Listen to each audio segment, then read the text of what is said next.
Welcome to Ask Me How I Know. We're so glad that you're here. Today I have Candace Pilgrim with me, and she is got the cutest accent. I just have to call you out. I just love listening to anybody from the South. And when I lived in Denver, I used to want to like emulate my friends that were from the South because they were just the sweetest people and their accents were so cute.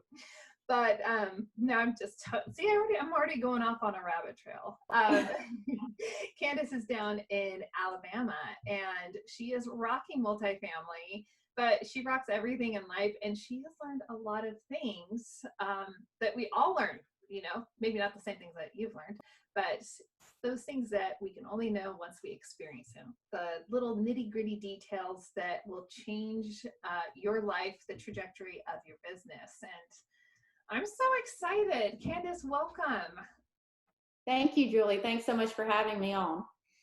It's going to be super fun. I really appreciate it. She is going to add so much value. Candace has already written down some ideas of things that, she's learned. And I almost asked you, like, is this like we should almost call this like the top 10, top 5. So, if you don't mind, I was curious because I noticed recently you had a Facebook post. Can I just go here real fast? I don't know if this is on your list, but I was looking and I noticed that you're doing like this full on like, oh, okay, well, I guess we're going to just have to redo the exterior because the mold is so bad. Like, geez. Yeah, that unit was a bit of a surprise for us. So we're renovating all the units at this complex. It's a 40-unit complex in Birmingham, Alabama, for those of you who haven't seen the post. This unit, the resident just vacated. It was occupied when we took over. So we hadn't really seen the unit other than our unit walks during due diligence, which we did not catch this, by the way. But whenever we went in her unit, I was like, whoa, this whole back wall was just like crumbling, like to the point of it was really getting dangerous. I mean, you could see the wall was kind of leaning out a little bit. Oh, wow. So it must have gotten way worse, obviously, since we did our unit walks, which would have been like 8 to 9 months ago, I guess, during due diligence. So it was so bad. They literally had to knock out the entire exterior wall, take out the window, and they're having to rebuild everything basically. And the issue was the concrete landing on the outside was sloped into the building. Oh my God. So the water was just coming straight in, but it's only that unit and the unit beside it, mainly that unit. The unit beside it wasn't as bad, but all the water was running straight into the building. So they're having to re-pour concrete to direct water out, and then they're having to rebuild the wall. So it's been fun to watch. Fun. Like you said, though, I mean, even when you're doing your due diligence, it's like you can catch so much and you can see that there's a problem. Like, is there anything that you could have, like, you're a details person and you have like that mind that I need to grow into, that analytical mind. And so like, is there any way to catch something like that beforehand? I mean, all I would say is there's always going to be things you miss. Like, no matter how well you inspect the units, there's always going to be surprises. And especially with this one, it may not have been that bad when we inspected. I went back to our unit walk videos and everything, and it did not show. So I think it was just a situation where it's gotten worse over time, and we've gotten a ton of rain over the last few months here in Alabama. So I think what's important is always have that cushion, like with your rehab and always have the capital reserves, because that's where they come into play, is when you have little surprises like this. Or big ones, man. Oh gosh. So what is the timeline like that? How is that going to affect like vacancy? If you don't mind, I ask so many questions. I'm so curious. Yeah, it's fine. So it's only one unit. So, I mean, this unit February was the month that this unit was going to be rehabbed anyway and renovated on our timeline. So it'll probably add an additional like 3 weeks to the rehab time for that unit. So they're working on it every day. There's a lot of crews out there. So it's not like, it's not like it's going to affect us that much from a vacancy standpoint. Right. That's nice that it was, anticipated on one hand, that it was already scheduled and slated to be rehabbed, and it just turned out to be a little bit more fun. Yeah, just a little bit heavier rehab. That's all. Right? Oh my goodness. Just a typical unit turn. That's what I told you. It's just a typical unit turn. Nothing major. Yeah, we roll at this. other things that you have learned that you think the little nuances? So one thing that was really like a crash course for me in this multifamily stuff was the closing process, because to me there is a lot of little nuances or little nuggets of information that I learned throughout the last closing that I can apply to future ones that like you would just never think about, I guess. Yes. So some of those would be just clauses that you need to put in your PSA or your contract that can protect you throughout the closing process that your typical PSA probably wouldn't have. So like, for example, with my last property, the seller signed several new leases like right before our closing at rates I did not want to honor, to residents I did not want to take, but I'm stuck in a year lease. So basically from now on, like we're about to go under contract on another property, and I made sure to have in our PSA that the seller would not sign any new leases or renew any previous leases without written permission from the purchaser, me. That way I can check and make sure the residents are qualified, and if market rent is $850, that they're not leasing for $650, because that hinders our business plan going forward. So that's one thing. Also that all units are rent ready, because that was an issue we had with our last property. We took over and we probably had 8 or 10 units that they're almost like down units, just because you couldn't just go in and change carpet and rent them. They literally were not anywhere near rent ready. So basically what the previous owner did is whenever we went under contract, any vacancies they had, they were like, oh, we're selling this in 2 months. We're not going to renovate it and get a tenant in there. Or we're not going to turn the unit and spend the money. So ultimately it led to a greater vacancy when we took ownership than we previously expected whenever we had done our offer. So that's another thing. Make sure. I'm sorry. Go ahead. So this is the same transaction that we're talking about, right? So oh my gosh. Okay. I'm just wrapping my head around this, because seriously. So you have these owners and they're saying, and they're renting some units out and signing new leases. And then on the other hand, they're leaving some units and just like, you don't want to deal with it. Mm-hmm. Right. The ones that could actually be rented, they went ahead and tried to rent. But then the ones that were going to require them to put more money into, they were just like, well, I'll let the next person handle it, and they didn't basically do anything other than the easy stuff. So it's basically just things that can be prevented if you head it off on the front end, make sure it's in the PSA, that they won't sign new leases without your permission, and that all units will be rent ready upon, the takeover. Right. That's a big, like you said, that totally affects your business plan. And like, you've already mentioned we all have reserves and things like that set aside, but because we know, there's a transition that's taking place, but even still, that's a really important clause to put in there. I love it. Definitely. Yeah. I wish I would have done that with my last one, but now I know. Ask Candace how she knows. But you know what? Now we're all the wiser now. Yeah. So one other thing, now I just thought of this, an extension, while we're talking about what to put in the PSA, make sure you always write in there for an optional 30-day extension. Maybe even you may front another, X amount of earnest money to be granted that extension, but make sure you have the option for an extension, because there's always things that can go wrong last minute. You don't want to fall out of contract and not have the option to extend. Yeah. Well, even with, some people last summer when, everybody was, raising rates and things like that. That affected people in their closings, and having those extensions, that was a point of make or break for some people. Do we have time to raise more capital? Because now we have to, this is affecting us in a big way. Bigger numbers, bigger effect. Those extensions are powerful. Oh yeah, super important. Luckily, I was able to get one with my last deal, so that's not necessarily an ask me how I know, but if I didn't have an extension option, it would have been an issue. Right. So what do you think? Okay, let's just go down that rabbit hole for a second. What do you think you would have done if you didn't have that extension? What options do you see on that trail? Like, somebody right now listening, maybe they don't have an extension and something's come up.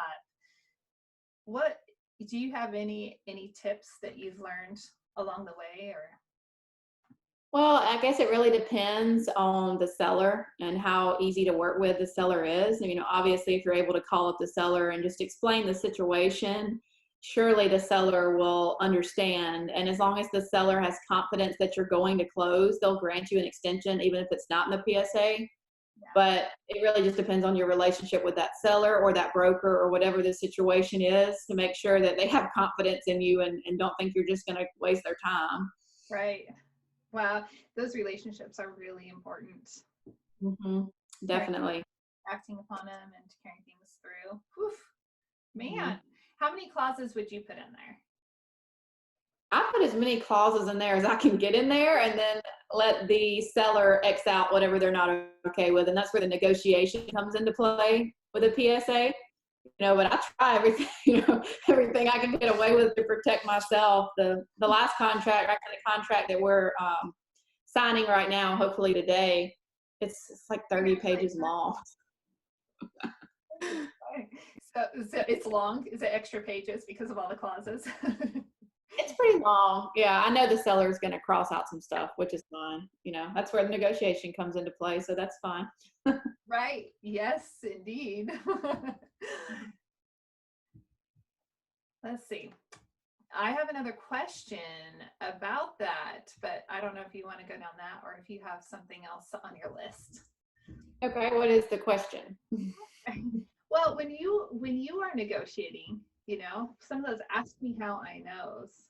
What are some of the ways that you tend to, get yeses? I always like to say yeses in life. I teach my kids this, lead people to a yes. It's worked against me. I'm going to let you know. My children can lead me to yeses that I'm like, oh, you just did that on me. But in negotiating, how do you think that, if we said, this is my strategy, this is how I could get people to yeses? I would highly recommend the book Never Split the Difference. To anyone who hasn't read that book on negotiations, it's Never Split the Difference is the name of it. I learned a lot from that book a while back, and there's just a few takeaways that I use in any negotiation. Primary one being always make the other party think it's their decision to do whatever it is, because if you're pushing your agenda on them, they're going to be like, whoa, and back up and not want to do whatever it is. But if you word it in such a way where you think or they think it's their choice, they're more likely to say yes. So in the case of, like we were just talking about with negotiations with the contract, that would be a point where you would say, well, what do you recommend we do about this? Like for an extension, and they're going to say, well, we'll give you an extension. And then it's their idea, right. Rather than coming to them saying, I need an extension, please. It's just a different way of, it's mind games, basically. Right. Hey, and it's working. But, ultimately, as much as you say, ultimately, yeah, it is mind games, but it's also working to the greater good. Right. Yeah. It's not like that.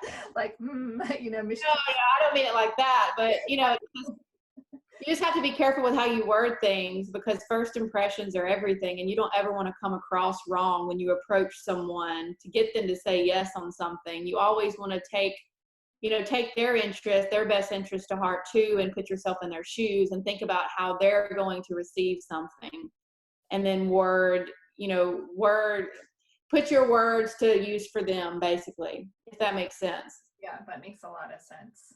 Well, and that's that relational part, that balance of understanding who you're working with and everything. So. Yeah, if you have a good relationship with them, then you immediately have an advantage there because they trust you, and that's why building trust is so important. Yeah. Boy, howdy. Not losing it either. Yeesh. Right. Do you have anything on your magical list? Well, I could talk about the closing process forever. I mean, there's so much I learned, just in doing that you can't learn from books, I think. One thing that I actually did incorrectly with my first transaction was I didn't realize that, let me back up a second so this makes sense. So like my holding company is Apollo Capital, right? But Apollo Capital does not need to directly own real estate. Like Apollo Capital is going to own the LLCs that own real estate. if that makes sense. The property specific LLCs. Yep. Well, when I went under contract on my first deal, I went under contract as Apollo Capital, obviously, because I didn't have a property specific entity created yet by my attorney. So then my attorney creates the property specific entity, but I failed to assign the contract from Apollo Capital to property specific LLC. Oh, That makes yes, that makes total sense. I was going to jokingly say, did you have a clause in there that it was going to be assigned? So I had a clause in there that it could be assigned, but I just never did the assignment in time.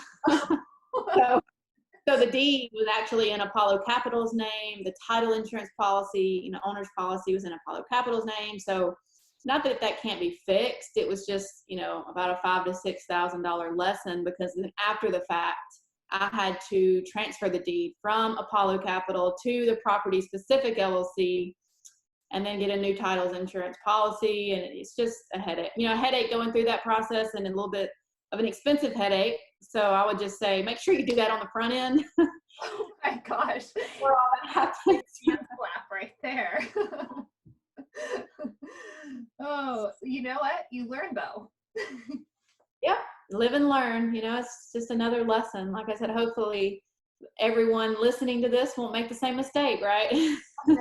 Actually, I like anyone listening to this who has made that same mistake, because I know you're not alone. Y'all gotta show love to Candace and make sure you like the episode or comment down there, send her a high five or something for real. Oh gosh. Okay, so closing process 101, number 1, yes, assign. Make sure it does get assigned. Yes. So I could literally talk about this all day with closing. So how many other tips? Let's take 4 other tips. We've got 1. We'll do top 5. Okay. So I think I've given 2, right? The clauses for the contracts. I've given a couple of examples there. And then the assignment issue. So number three, I think, would be to be strategic with your closing date, or at least take consideration into how your residents pay rent, because that was an ask me how I know with my last one.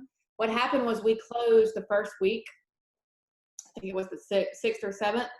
So that's right around the time rent's due the rent's due on the 1st, but then there's that period of time, the grace period, until the 5th, right? Right. So with my previous transaction, everyone mailed their rent.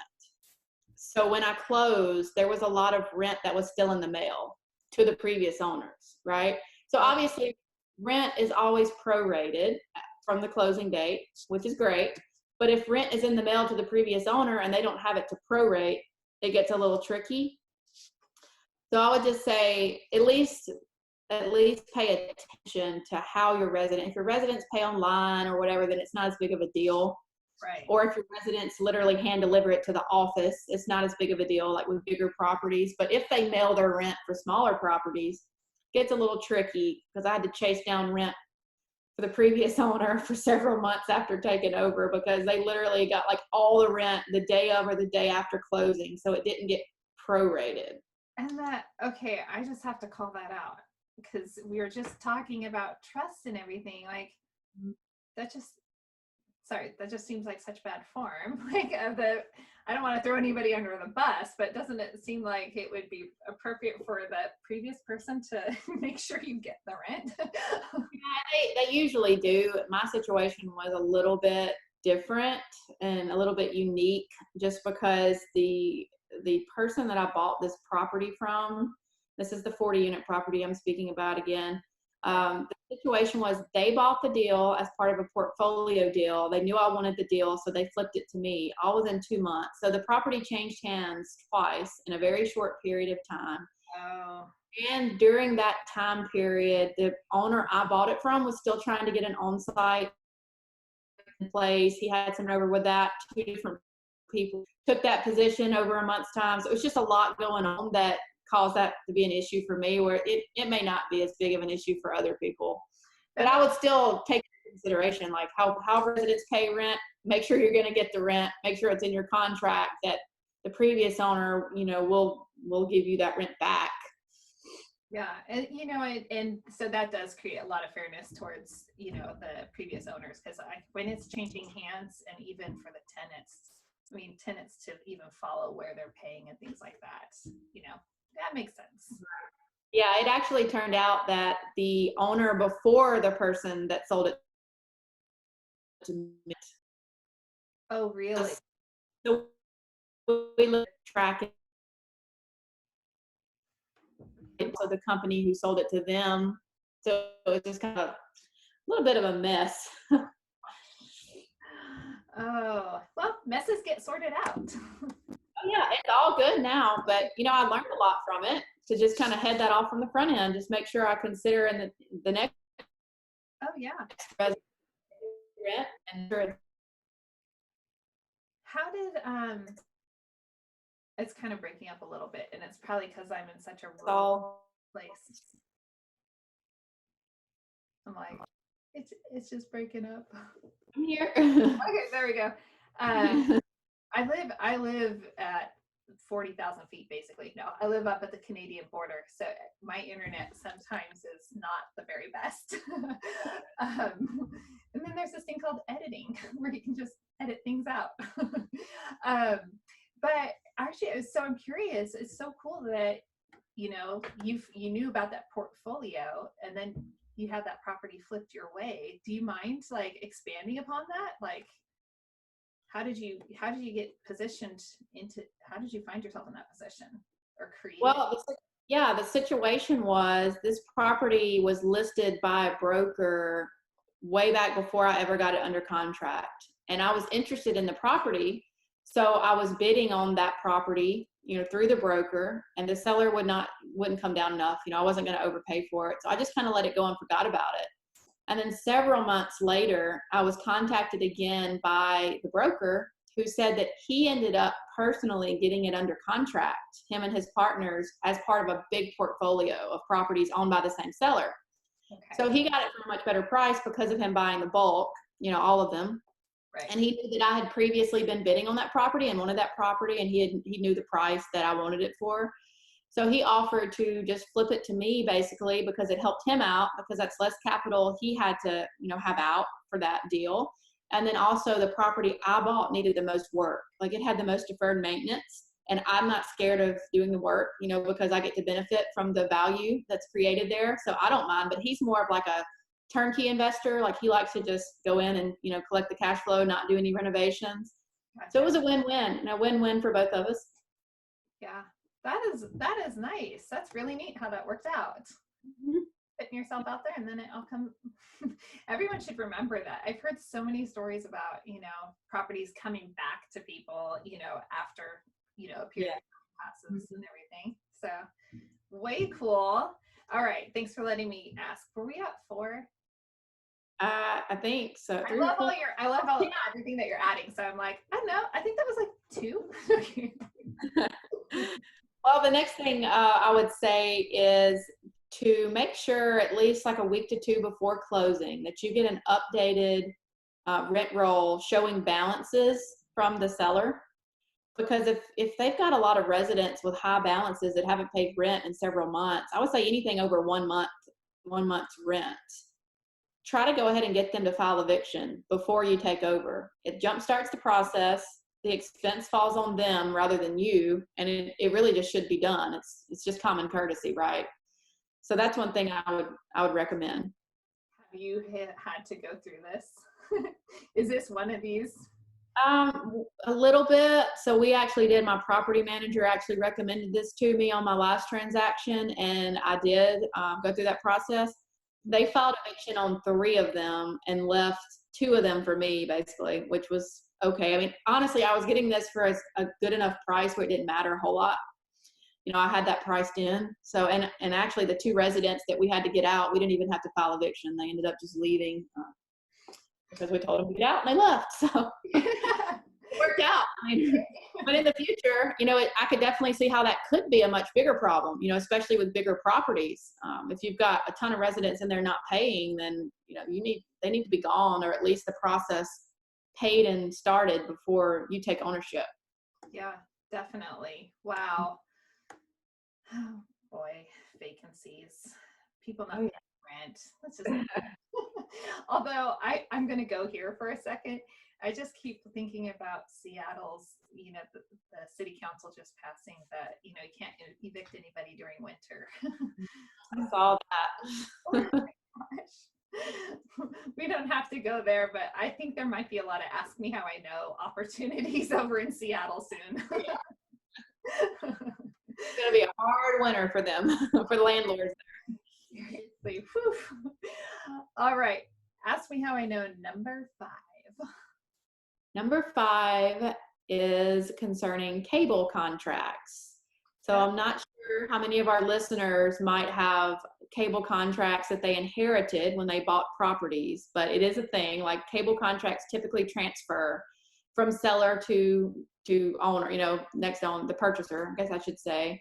Most of these cable contracts, you can't cancel them. Like they're for X number of years. It doesn't matter if the property changes hands, the contract is transferred. The balance on the contract is also transferred. Oh, boom.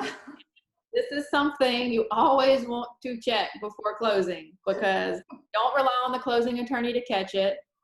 I mean, number 1 lesson of closing right here, be proactive and don't just assume someone else is going to handle whatever it is. Like that's my big lesson. But with this, like the closing attorney didn't catch it as a contract that needed prorated. So we're still working with the sellers to try to figure out like what portion of the cable contract is owed by them, what portion is mine, what portion is 2 sellers ago, because the ownership was never it's a long story, but basically just make sure if you got a cable contract that it's paid up or at least prorated at closing. Wow. And so and then the new owner is on the hook for that. Mm-hmm. So luckily I knew about the cable contract. I just didn't know about the balance until, closing. But the cable contract, we only have a few months left on it. So that's great. That bill is going to drop off for us, but obviously always check to make sure. You should be able to see in the T12 and due diligence documents if they have an existing cable contract. Just make sure you verify the end date, because it could be that it's 4 years from now. It's typically like 5-year contracts, so it could be that they just renewed and then you have to literally cover that contract for the next so many years when you didn't reap the benefit at the beginning. Because typically when you sign a cable contract, you get like a bulk, I can't remember what they call it, but it's basically like a payoff. You know what I'm talking about, Julie? Yeah, because they want your business, and so they make it advantageous for you, the investors, to like basically say, oh yeah, we'll do this with you. And right, it's like a lump sum check that the cable company gives the apartment owner, like you said, to incentivize them. But you want to make sure that the seller didn't just sign a contract to get that big check and then they're handing off the contract to you as like, oh, here you go, pay it for 5 years. There you go, I'm on my way to my new place down in Costa Rica. Right. And it's not just cable people, but like the laundry services, or any of those vendors that are more service oriented can have this type of incentives and that same structure, as I understand.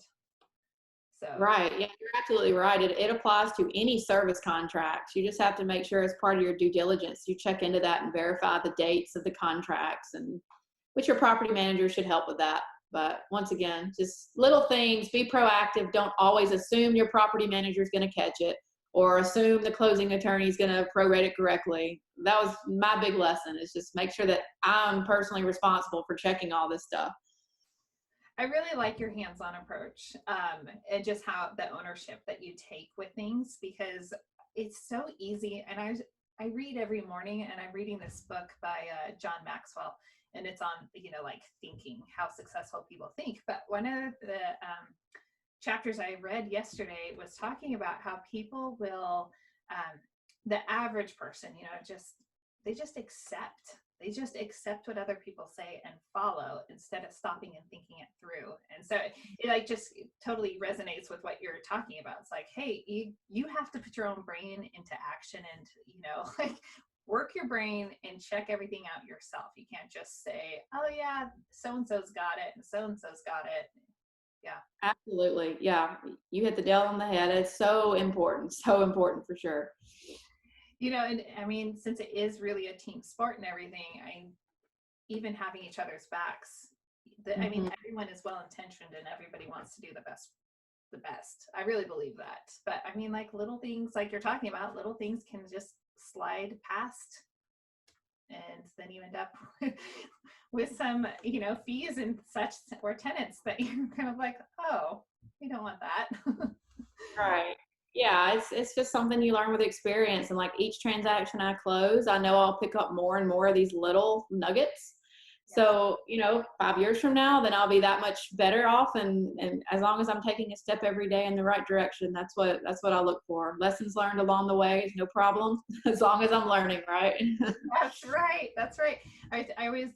I've said for years, fail forward. Like, just keep going forward. But then my husband's reading a book now that is like, I think that's part of the title is like failing forward. I'm like, wait a second, that's my slogan. So anyway, that is awesome. Is there anything else that you think people should know? Any bonus encores that you would like to add, or? Bonus, I would just say when it comes to rehab, if you are renovating in a larger apartment complex, obviously there's a lot that goes into that, and that could be a whole nother podcast episode. I won't go into too much detail, but it's kind of goes back to the whole trust but verify. Make sure with contractors that you don't just take whatever they say and run with it and believe them. Always make sure that you check their references and check on projects that they previously completed. Sorry, that's my phone. May decline. Sorry about that. You can cut that out. Anyway, so trust but verify. Emphasis on the verify, and make sure that you itemize lists for them, like crystal clear communication, scope of work, down to the nitty gritty little details, and make sure you keep following up with them on that, because that's one mistake I made with the initial construction company we hired for our last project. I kind of believed that they were going to do a good job just because I'd heard from one person they were good. They'd done apartment projects, and I kind of trusted the head guy to do the punch list and to make sure everything was getting done. And ended up, I was babysitting them like every day, and it was just kind of a mess. And we ended up having to change contractors. But I think I could have avoided some of that on the front end if I'd handled it differently, by making sure that my expectations were crystal clear from the onset, and just to make sure that they knew everything I expected item by item, and that I followed up with them every single day. And most importantly, if they're not working out, like, let them go. Don't keep dragging it on for months, hoping it's going to get better, because you have that vacancy expense, you have that expense that comes along with it. So you're better off just hiring someone else, even if the price is a little higher, to get the units turned quicker.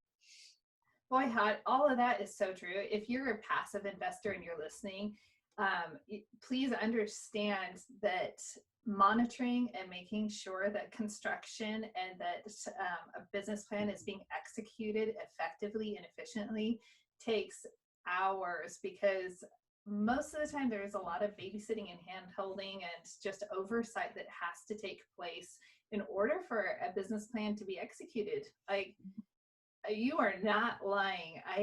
I've watched so much construction, and I grew up around that. And I learned a lesson. I think I heard you mention this on another podcast interview about don't pay people in advance. Oh yeah, that too. For sure. Never pay. Never. I was thinking, I think I was probably about 10 years old, and my parents were having some work done on our property. And I remember, no joke, I don't know if it's really the guy's name or anything like that, but my dad always referred to Roscoe, and he had paid. My dad's a trusting person. He paid for some work to be done, and the work was half done. The guy needed the extra payment. My dad paid him, so he'd get the materials or whatever. And guess what? Never saw anything from Roscoe again. And like, that was my lesson at 10 years old. Like, don't pay up front. There's some parts where, yeah, they have to get materials, but there's that leverage, that balance. Oof.